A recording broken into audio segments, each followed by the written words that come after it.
Oculto entre montañas, bajo la roca y el cielo, se alza el monasterio de San Juan de la Peña, un lugar asombroso donde se crearon las leyendas y se escribieron los cuentos. Entre sus muros silentes tuvo su origen un reino milenario. Aragón, condado, reino y corona, cuna de sueños irredentos. Y aquí, en San Juan de la Peña, bodega y despensa, pan, aceite, vino, fruto del sudor de los campesinos que alimentaron el retiro de nobles, reyes y monjes.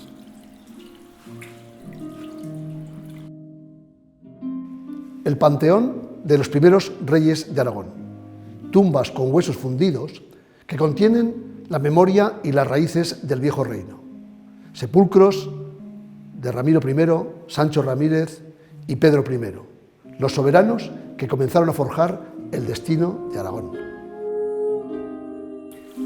En esta iglesia, bajo la bóveda de piedra, se custodió el cáliz de ónice rojo. Algunos pensaron que se trataba del Santo Grial, la sagrada reliquia que dio origen a las leyendas y a los mitos que difundieron trovadores y juglares en un mundo de damas y de caballeros.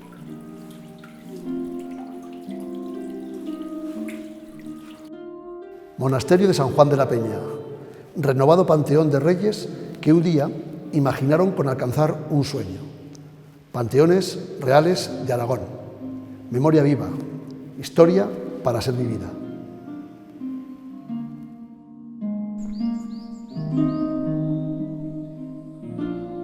Claustro de San Juan, corazón del cenobio, capiteles labrados con historias sagradas, escenas que recuerdan episodios del libro más leído. Claustro de San Juan, espacio vivido y un tiempo para el olvido.